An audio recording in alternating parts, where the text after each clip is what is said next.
कार्रवाई को आगे बढ़ाने से पहले अपने अमर शहीदों के सम्मान में एक शेर कहना चाहता हूँ। खुद मिट गए लेकिन न मिटने दी वतन की आबरू। खुद मिट गए लेकिन न मिटने दी वतन की आबरू। उन शहीदाने वतन को मेरा वारास। अब मैं कार्यक्रम की कड़ी को आगे बढ़ाते हुए अपने अध्यक्ष जी से अनुरोध करूंगा कि वो आए और हमारे अमर शहीदों के सम्मान में 2 शब्द कहें। हमारे पार्टी के राष्ट्रीय महासचिव राम बहादुर माथुर जी, राष्ट्रीय सचिव सौदागर सिंह जी, राष्ट्रीय प्रवक्ता डॉक्टर पीसी यादव जी, हमारे वरिष्ठ साथी कॉमरेड प्रेमपाल सिंह जी, हमारे हरियाणा पार्टी के हरियाणा के प्रभारी बिरघुनाथ यादव जी, हमारे प्रिय साथी जितेंद्र सिंह जी और हमारे साथी सर्वेश यादव जी और हरीशचंद गुप्ता जी और सीमा गुप्ता और हर्षित,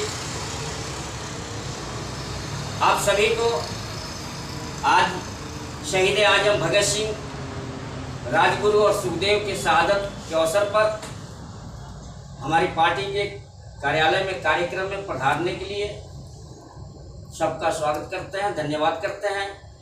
और आज भगत सिंह, राजगुरु, सुखदेव की शहादत पर अपना विचार व्यक्त करते हैं कि आज देश के अंदर कुछ इस प्रकार की विचार विमर्श और भेदभाव पैदा किया जा रहा है।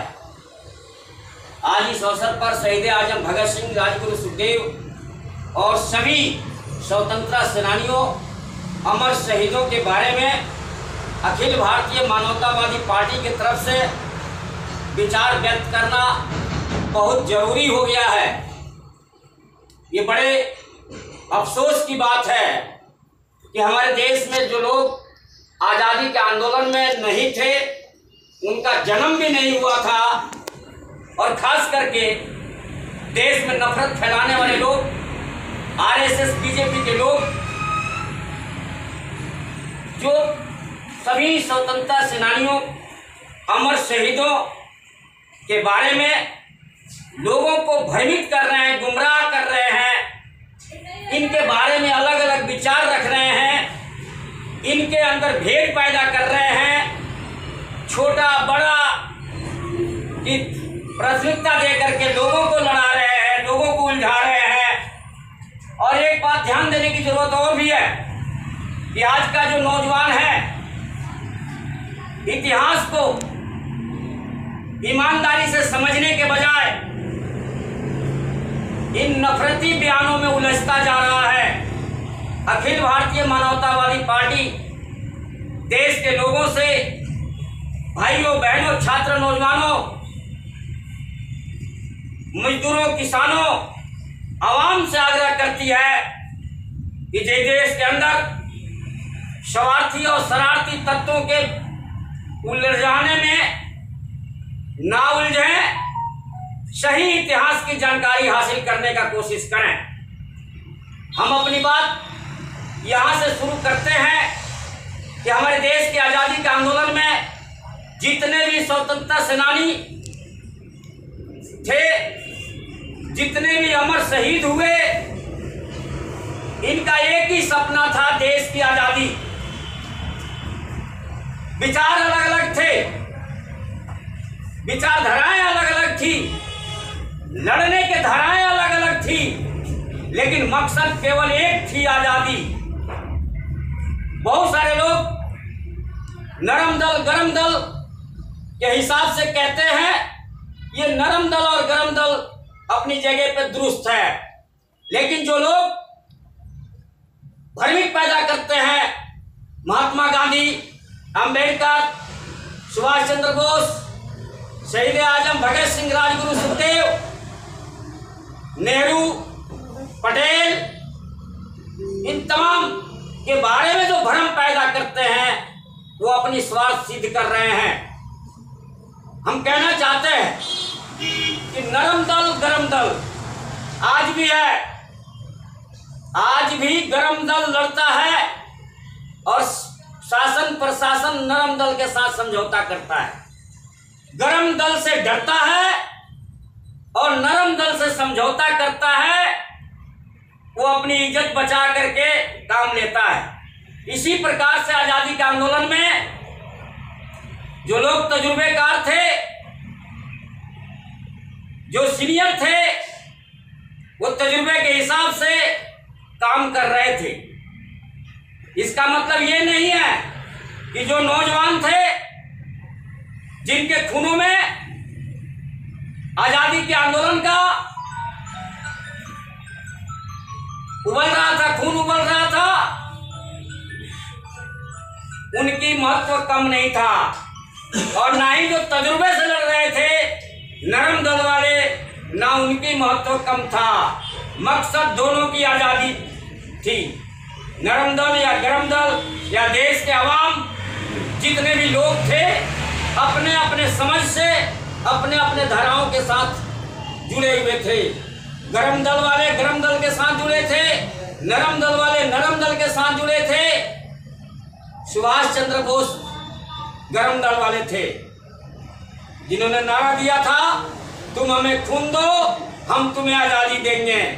इसका मतलब साफ झलकता है कि अंग्रेज इसके बगैर नरम विचार से, प्यार से, सत्याग्रह करने से नहीं जाएंगे। लेकिन उनके नियत में ये गड़बड़ी नहीं थी। महात्मा गांधी को बापू की संज्ञा अगर दिया तो सुभाष चंद्र बोस ने दिया। उनकी नियत बापू के प्रति सही, महात्मा गांधी के प्रति। ये गरम दल वालों का महात्मा गांधी के नियत पर शक नहीं था, पर ये समझते थे कि अंग्रेज ऐसे नहीं भागेंगे।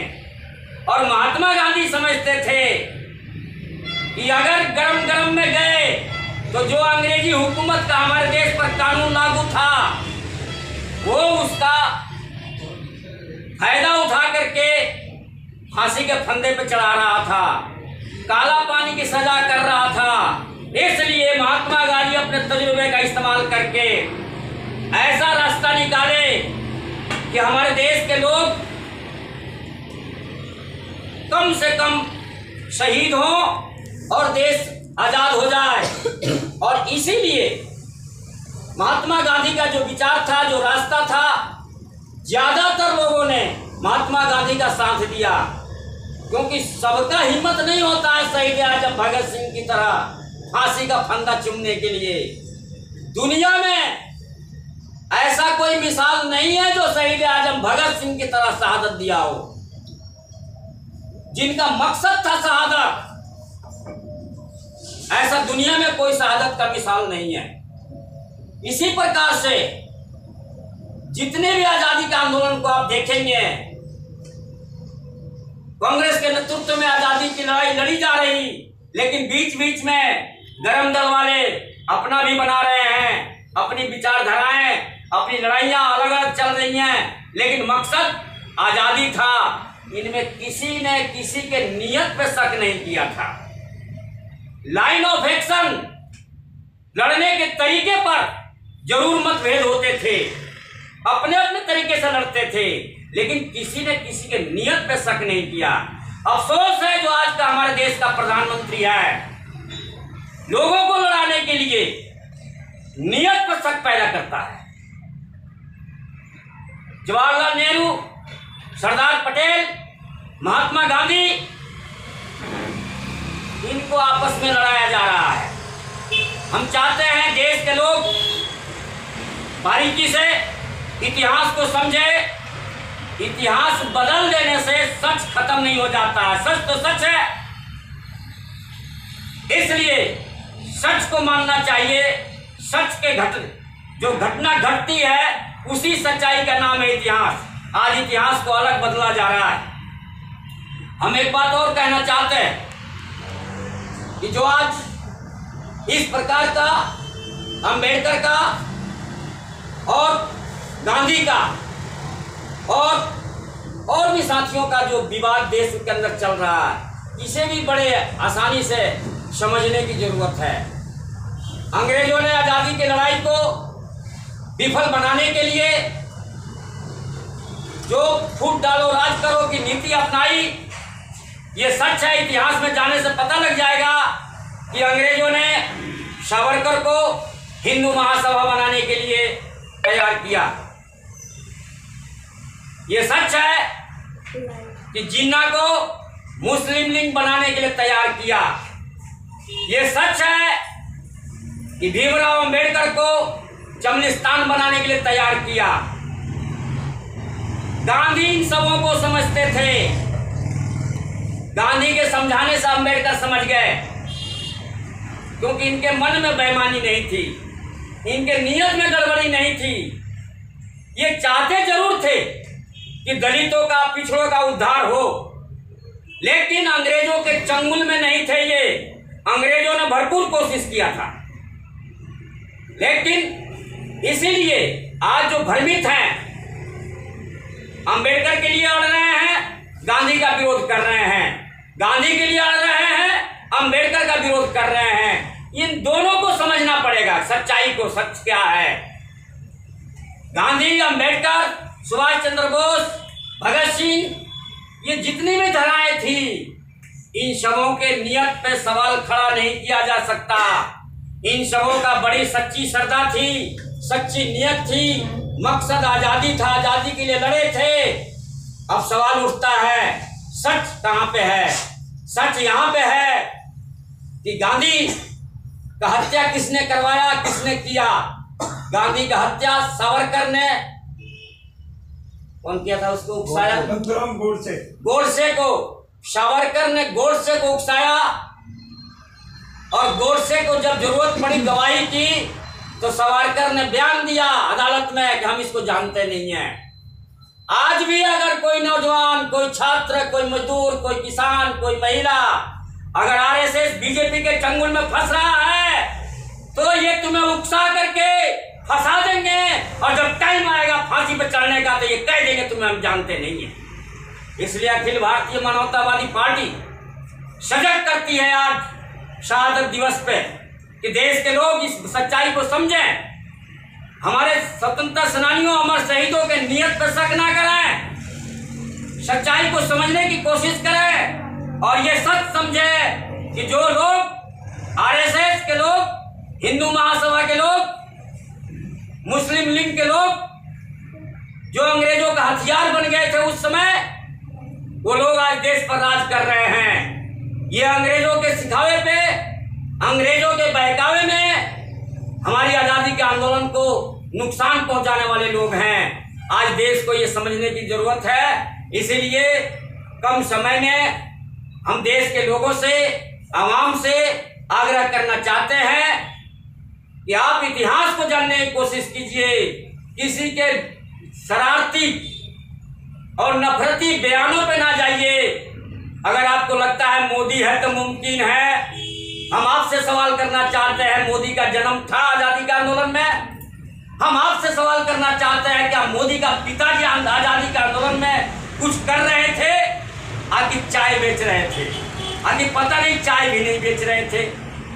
देश के लोग इस सच्चाई को समझे कि जिसका जन्म नहीं था, जिसका पिताजी चाय बेच रहा था, आजादी के आंदोलन में एक शब्द नहीं बोला, एक कदम नहीं चला, आप उन लोगों के बहकावे में आ रहे हैं। ये समझने की जरूरत है यार। इसी प्रकार से हम थोड़ा सावरकर के बारे में बताना चाहते हैं कि आरएसएस, बीजेपी के लोग बीडी सावरकर का पूजा करते हैं, बीडी सावरकर के ऊपर चलते हैं, इसको सबसे बड़ा क्रांतिकारी कहते हैं। हम बताना चाहते हैं बीडी सावरकर का इतिहास। यह सच है कि शुरू में बीडी सावरकर क्रांतिकारी ग्रुप में था, लेकिन जब काला पानी का सजा हुआ तो उस समय के लोग, आप जानते हैं कि देश में ज्यादा से ज्यादा अनपढ़ लोग थे, और गांधी जी और तमाम लोगों के कोशिश करने पे अंग्रेजों ने माना था कि जो माफीनामा लिख के दे देगा उसको काला पानी की सजा से कम कर देंगे या माफ कर देंगे। उस काला पानी की सजा में ये बीडी सावरकर लिखने पड़ने वाला था, तो लोगों का एप्लीकेशन लिख देता था और उस पर सजा कम हो जाती थी या माफ हो जाती थी। अंग्रेजों ने सोचा भाई ये कौन है जो एप्लीकेशन लिखता है, ये पढ़ा लिखा है, समझदार है। अंग्रेजों ने क्या किया, काला पानी से इसको ट्रांसफर कर दिया, पता नहीं कौन सा जेल है, इतिहास में जब जाओगे तो पता लग जाएगा। उस जेल में इसको ट्रांसफर किया और वहां इसको पाठ पढ़ाया, अपने चंगुल में ले लिया इसको। अब कैसे चंगुल में लिया, ये कैसे चंगुल में गया, ये तो इतिहास बताएगा। वहां जेल से ये सबसे पहली बार 1921 में हिंदुओं का हिंदू महासभा बनाने का लेटर लिखा और जो इसके समर्थक थे वो 1925 में, हो सकता है डेट का गड़बड़ हो, लेकिन जब आप इतिहास में जाएंगे तो सच सामने आ जाएगा। हिंदू महासभा का गठन हुआ, आरएसएस का गठन हुआ और ये जेल से ही संचालित करता रहा। और फिर जब ये जेल से बरी हुआ और इसी प्रकार से इसके इतिहास में जाओगे तो ये धीरे धीरे धीरे धीरे हिंदू महासभा और मुस्लिम लीग, इनके इतिहास में जाओ, देश गुलाम था, अंग्रेज बना रखे थे। बॉम्बे कॉन्स्टिट्यूंसी, बंगाल, पंजाब, कुछ इस तरीके से अपना क्या कहते हैं उसका नाम, वो कमिश्नरी या कुछ नाम दे रखे थे अपनी सरकार व्यवस्था चलाने के लिए। तो उसमें भारतीय लोग भी चुन के जाते थे। तो आप इतिहास में जाओगे तो ये पता कैसे लगता था कि अंग्रेजों के ये दलाल थे, ये हिंदुस्तान पाकिस्तान और हिंदू मुसलमान का गाथा गाने वाले लोग बंगाल में मुस्लिम लीग और हिंदू सभा दोनों मिलकर सरकार बनाए थे। ये साबित करता है कि अंदर से ये एक है और लोगों को भ्रमित करने के लिए हिंदुस्तान पाकिस्तान और हिंदू मुसलमान का गत्था गाते हैं। इसी प्रकार से इतिहास के पन्ने में एक दिखाया जाता है कि जब अम्बेडकर किसी कॉर्पोरेशन का चुनाव लड़े थे बॉम्बे से, तो उस समय इनको हराने के लिए हिंदू महासभा ने काम किया था। तो ये साबित करता है, फिर उस समय थोड़ा सा झुकाव जो देखने को मिलता है, उस समय मुस्लिम लीग ने उसको सपोर्ट किया था अंबेडकर को। तो ये पता लगता है कि किस प्रकार से अंग्रेज एक दूसरे के खिलाफ खड़े करते थे, समर्थन भी करवाते थे, सरकार में जगह भी देते थे और भारतीयों को लड़ाते थे ताकि आंदोलन फेल हो जाए। लेकिन महात्मा गांधी एक ऐसे सूझबूझ के थे, तजुर्बे वाले थे कि अंग्रेज के सभी चाल को समझते थे। हम दो शब्दों में महात्मा गांधी के नियत को क्लियर करना चाहते हैं। महात्मा गांधी बड़े सच्चे प्रवृत्ति का आदमी, झूठ नहीं बोलते थे और झूठ नहीं बोलते थे। उसका सबूत है कि जब 5वीं क्लास में महात्मा गांधी पढ़ते थे और वो चेक इन आती है स्कूल में, उसको क्या कहते हैं डॉक्टर साहब, लाइन चेक इन आती है, तो जब कहीं भी आती है तो मास्टरों को पता होता है, वो छात्रों को कहते हैं कि भाई फ्लाइंग आने वाली है, चेकिंग आने वाली है, तुम लोग अपने डिसिप्लिन में रहना, अपना पेपर ठीक से देते रहना, इधर उधर नहीं घूमना है, पूरा सावधान कर देते हैं। क्योंकि जब चेकिंग में बच्चे अनडिसिप्लिन पाए जाते हैं तो मास्टरों का, हेड मास्टरों का क्लास लगता था, खिंचाई होती है, तो वो अपनों को बचाने के लिए ऐसा छात्रों को गाइडलाइन करते हैं। हुआ क्या कि जब पेपर चल रहा था, फ्लाइंग आई, तो महात्मा गांधी अपना जितना उनको आता था वो लिख चुके थे। तो मास्टर उनको इशारा किया कि वो बगल वाले का नकल कर ले। महात्मा गांधी उसके इशारे को समझे पर नकल नहीं किए, जैसे थे वैसे ही थे। मतलब बनावटी नकल नहीं कर रहे थे कि मैं लिख रहा हूं, उनका पेन पेंसिल रुका हुआ था। जब चेकिंग चली गई तो मास्टर गांधी जी को बुलाया, बोला भाई आपको जब मैं इशारा किया तो भी आप नहीं लिखना चालू किए। गांधी जी बोले कि मैं उसका नकल कर लेता, वो भी तो गलत ही होता। मुझे नहीं आता है, जितना आता है मैं लिख दिया, लेकिन मैं उसका नकल करता, वो भी तो गलत ही होता। तो मैं गलत क्यों करूं? गांधी जी के ये विचार इससे साबित करता है कि गांधी जी झूठ नहीं बोलते थे, मिलावटी बात नहीं करते थे। एक दूसरा उदाहरण है कि भारत में अंग्रेजों के तरफ से जो उसका सबसे सुपर पावर था हेड, राजा के तरफ से, ब्रिटेन में राजा था ना उस समय, राजा था या रानी थी, रानी बाद में शायद आई होगी, राजा था। तो उसने ऑर्डर किया कि अब गांधी के बारे में सुनते हैं कि नंगे रहता है, उसको बुलाओ जरा, मैं देखूं कैसा है जो नंगे रहता है।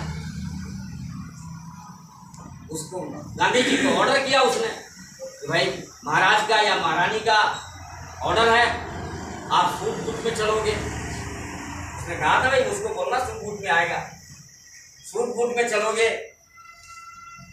तो गांधी जी सूट बूट में नहीं गए, जैसे थे वैसे ही चले गए। एक धोती पहनते थे और लपेट लेते थे, चले गए। वहां पता लगा महाराजा को या महारानी को, बोले अरे कैसा आदमी, हमारे ऑर्डर को नहीं माना, बुलाओ उसको। तेवर ऊंचा किया, बुलाओ उसको। गांधी जी गए। गांधी जी गए तो उसने सवाल किया गांधी जी को, गांधी,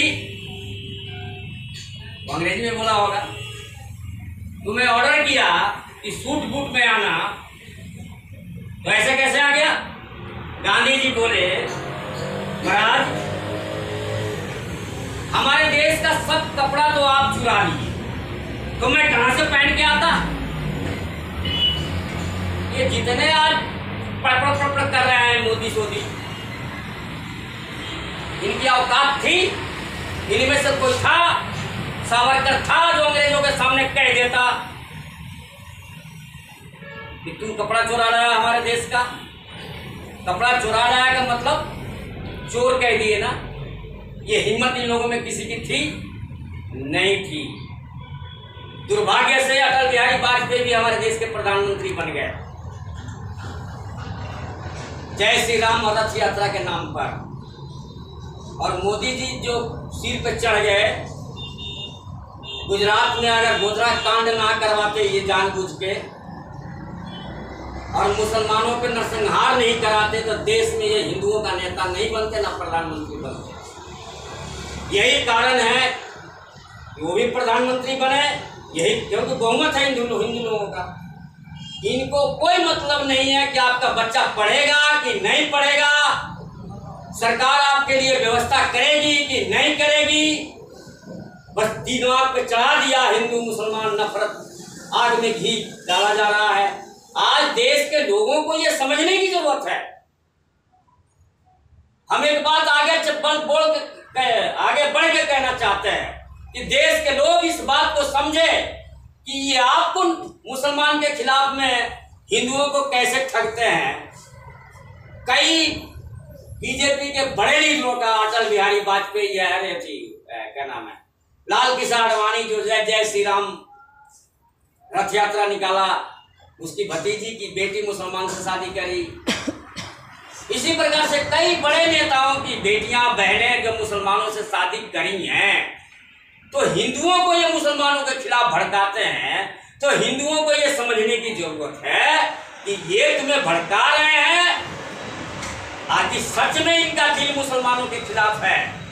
एक और सबूत देना चाहते हैं कि नरेंद्र मोदी बगैर बुलाए, बगैर बताए, चुपके से इमरान खान के माता जी से जाके आशीर्वाद लेते हैं। परवेश मुशर्रफ, इमरान खान के माता जी से, हाँ इमरान के माता जी से ही गए थे आशीर्वाद ले। इमरान की नहीं, जो अभी जो था, जो जेल में गया था, नवाज शरीफ। चलो जो भी होगा देश के लोग जानते हैं, समझ लेंगे।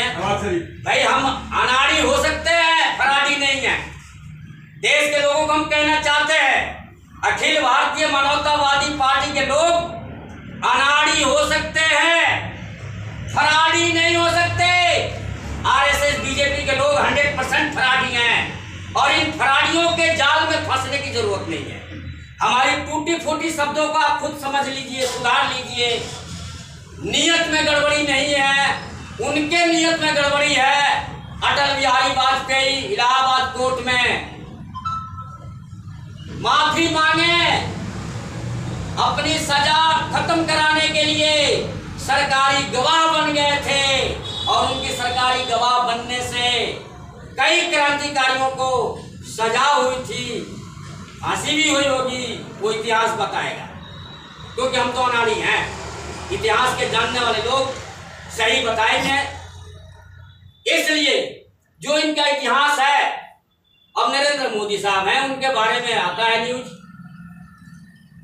कई लोग कहते हैं कि चाय जिस दुकान पे बेचने की बात चलती है, नरेंद्र मोदी जिस स्टेशन पे चाय की बात चलती है, कई ग्रुप है जो कह रहे हैं कि वो स्टेशन ही उस टाइम पे नहीं था। जब ये स्टेशन ही नहीं था तो ये चाय कौन से स्टेशन पे इनका पिताजी बेचे, चाहे ये बेचे। कक्षा पे बुलेट ट्रेन के पीछे दौड़ते हुए दिखाया, स्टेशन पे चाय की केतली लेके दौड़ रहे हैं।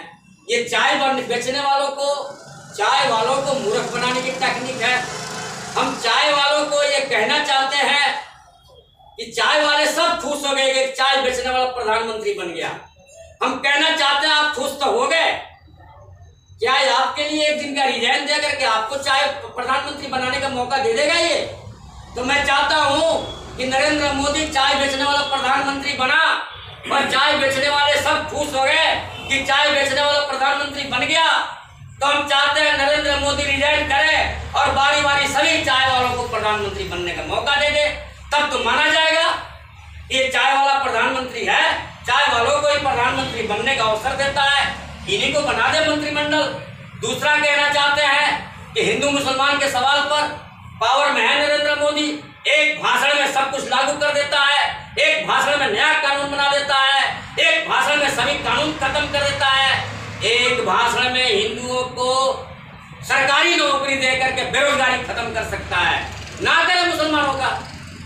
अगर यही बात समझते हैं लोग, हमारे देश के लोग, कि ये हिंदुओं की पार्टी है, ये हिंदुओं का प्रधानमंत्री है, हिंदुओं की सरकार है, तो सभी देशवासियों से, हिंदू भाइयों बहनों से, छात्र नौजवानों से, मजदूरों किसानों से ये हम आग्रह करना चाहते हैं कि आप मांग करो कि हम तो तब मानेंगे कि तुम सच्चे हिंदुओं के हितैषी हो, कि हिंदुओं का भला करो, हिंदू किसानों को खाद बिजली पानी दो।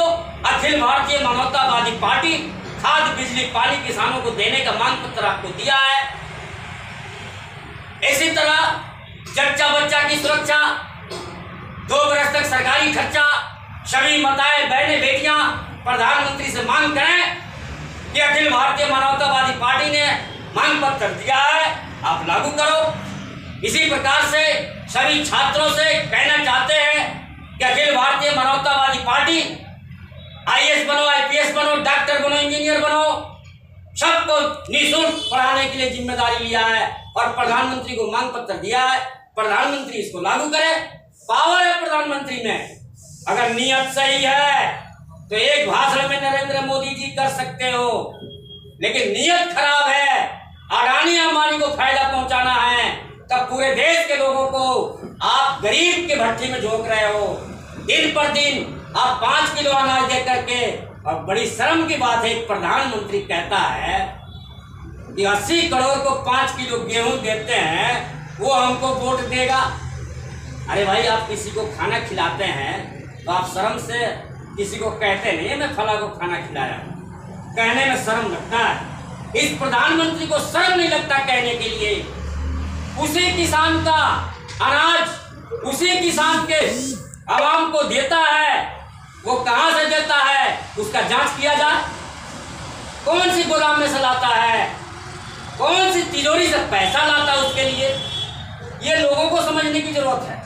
हमारे देश की सरकार लोकतंत्र में लोगों से पैसा लेके टैक्स के रूप में डायरेक्ट इनडायरेक्ट टैक्स से सरकार चलती है। लोगों से लेके लोगों के लिए व्यवस्था करने का लोकतंत्र में व्यवस्था है। जैसे लोगों से चुनकर सरकार बनती है और सरकार फिर लोगों के लिए काम करती है, लोकतंत्र का ये मायने है, ये मतलब है, तो लोगों को ये समझने की जरूरत है। जो लोग हमारे देश का अगर इन चीजों को नहीं समझ रहे हैं तो उसको क्या कहा जाएगा? बहुत से लोग कहते हैं अंधभगत। अरे अंधभगत किसको कहते हैं? जिसको कोई समझ है ही नहीं। तो अंधभगत कह दो तो तुम्हें खराब लग जाती है। इसलिए समझदार बनो ताकि तुम्हें कोई अंधभगत ना कहे। तुम्हें सोचना चाहिए कि ये प्रधानमंत्री आजादी का आंदोलन में था नहीं, इसका जन्म नहीं हुआ था, तो उस समय के लोगों को लड़ाने का काम क्यों कर रहा है? इसी प्रकार से इसके पार्टी का सारे लीडर ऐसे ही करते हैं। सबका नाम लेने का टाइम नहीं है। आप सब समझ जाओ कि आरएसएस, बीजेपी, हिंदू महासभा वगैरह वगैरह सबको माप रखा है। हमारे देश के अंदर सरस्वती हैं, सरस्वती ज्ञान देती हैं, लेकिन सबसे ज्यादा ज्ञान अमेरिका में है। वो आगे कर रहा, फ्रांस आगे जा रहा, जापान आगे जा रहा, चाइना आगे जा रहा। हमारे देश में लक्ष्मी है। सबसे ज्यादा पैसा किसके पास है? अमेरिका के पास है, चाइना के पास है। अरे जहां लक्ष्मी है, जहां सरस्वती है, जहां गणेश जी हैं, ये सब समाज के लोग हैं। ये जितने भी नाम लिया जाता है ये सब आवाम है,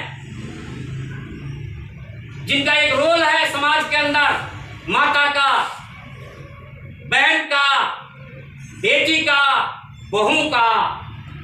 ये चार जो है, दुर्गा का हाथ कितना होता है? 8 हाथ होता है। क्यों होता है? कि महिलाओं का जो 4 रूप है, माता, बहन, बेटी, बहू, ये 4 रूप है। हमारे देश के लोगों को समझना पड़ेगा कि ये जो दुर्गा देवी है, ये हमारी समाज के अंदर हमारी माता, बहनें, बेटियां, बहुएं हैं। क्या आप अपने परिवार के अंदर, अपने देश के अंदर महिलाओं का, अपने घर में तो आपकी है माता बहन और दूसरे की नहीं है, ऐसा व्यवहार है समाज में। ये समझने सोचने की जरूरत है। इसी प्रकार जो पुरुष का स्थान है, पिता, भाई,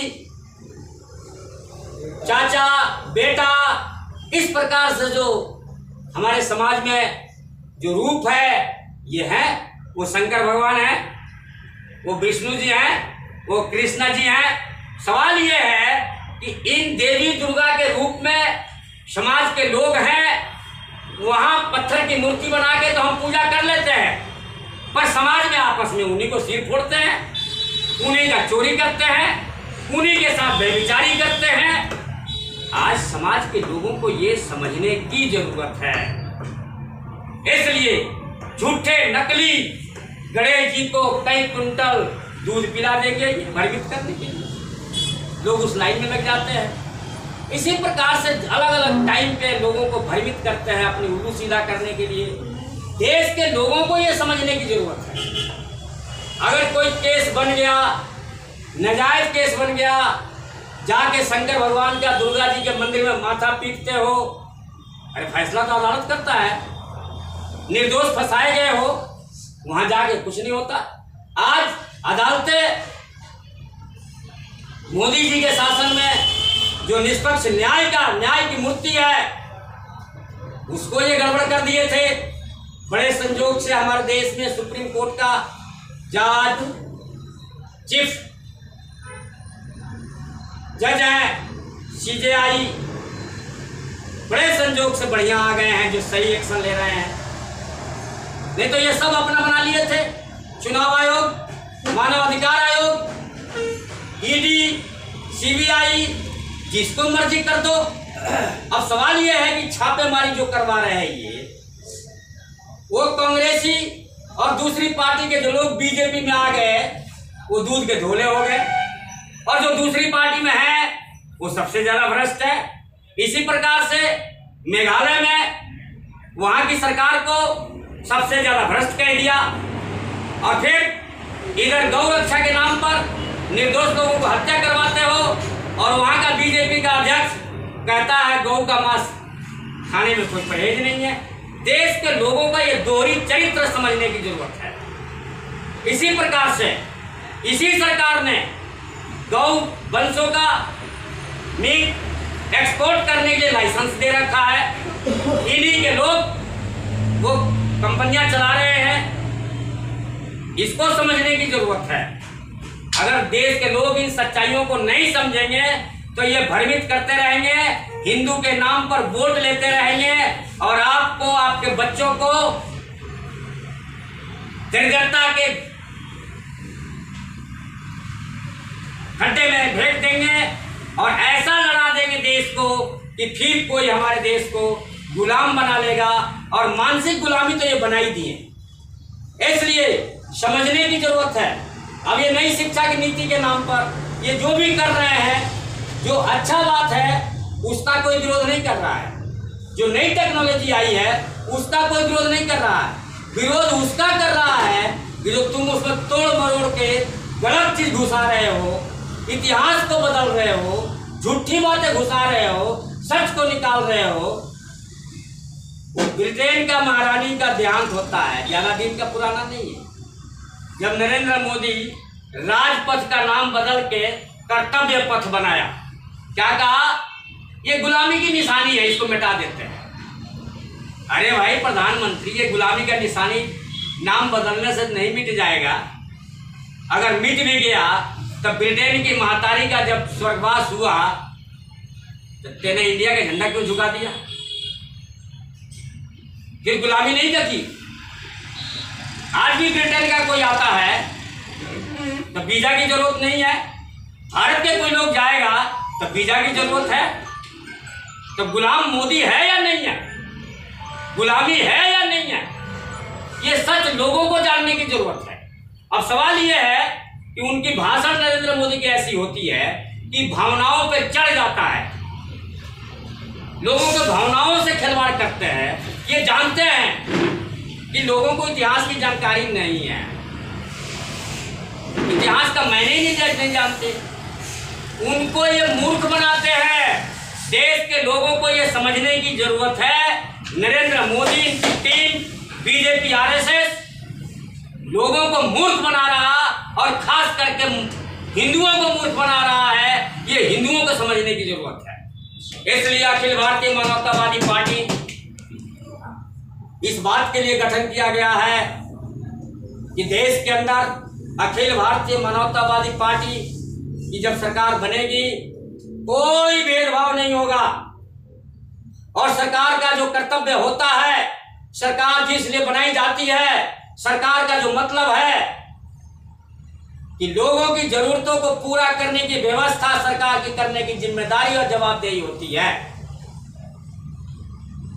इसलिए अखिल भारतीय मानवतावादी पार्टी की जब सरकार बनेगी तो प्रधानमंत्री को मांग पत्र दिया है, इनकम गारंटी यात्रा के पर्चे में दिया है, अपने घोषणा पत्र में दिया है, अपने कार्यक्रम में दिया है, अपनी गारंटी पत्र में दिया है कि जब अखिल भारतीय मानवतावादी पार्टी की सरकार बनेगी तो 3 वर्ष में लोगों की जरूरतों को पूरा किया जाएगा। और ये कानून बनाने के लिए नरेंद्र मोदी को मांग पत्र दिया गया है कि संसद में आपकी बहुमत है, ऐसा कानून बनाओ कि प्रधानमंत्री वो बने जो 3 वर्ष में लोगों की जरूरतों को पूरा करे। यदि ना करे तो उसकी पार्टी की सरकार बर्खास्त और उसकी पार्टी का रजिस्ट्रेशन रद्द। ऐसा कानून बना करके सभी पार्टियों पर लागू किया जाए। अखिल भारतीय मानवतावादी पार्टी कानून बने या ना बने, अपने ऊपर अखिल भारतीय मानवतावादी पार्टी इस कानून को लागू करती है, संकल्प के साथ आगे बढ़ रही है और 2024 लोकसभा चुनाव जीता जाएगा, सरकार बनाया जाएगा और लोगों की जरूरतों को पूरा किया जाएगा। देश के लोगों को अपनी जरूरतों को पूरा करने की गरज है। अखिल भारतीय मानवतावादी पार्टी को वोट दो, सरकार बनाओ, उम्मीदवार बनो।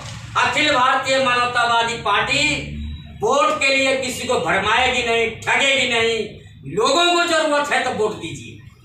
इसी प्रकार से हम नरेंद्र मोदी को ये कहना चाहते हैं कि अगर अखिल भारतीय मानवतावादी पार्टी आपके सामने एक चुनौती भरा मांग पत्र दिया है। अपने कार्यकाल में कर सकते हो तो करो, और नहीं तो फैसला लो। अखिल भारतीय मानवतावादी पार्टी को मौका मिलना चाहिए। अगर किसी को लग रहा असंभव है तो नरेंद्र मोदी रिजाइन कर दे, और जितना दिन में कहेगा उतने दिन में अखिल भारतीय मानवतावादी पार्टी लोगों की जरूरतों को पूरा करेगी। और एक कदम और आगे बढ़ के कहते हैं, चैलेंज करे अगर नरेंद्र मोदी तो एफिडेविट सुप्रीम कोर्ट में दे दे। अगर आपने नहीं किया तो आप फांसी पे चढ़ो, और अखिल भारतीय मानवतावादी पार्टी ने नहीं किया तो अखिल भारतीय मानवतावादी पार्टी फांसी पे पन्ना चुनेगी शहीद आजम भगत सिंह के ऐलान पे। इसलिए इन्हीं शब्दों के साथ देश के लोगों को एक बार और शहीद आजम भगत सिंह राजगुरु सुखदेव के शहादत के अवसर पर ये पैगाम देते हैं, आह्वान करते हैं कि आइए जुड़िए। आप सभी को सलाम करते हैं, स्वागत करते हैं, नमस्कार करते हैं। धरती माता की जय। जय हिंद, जय भारत।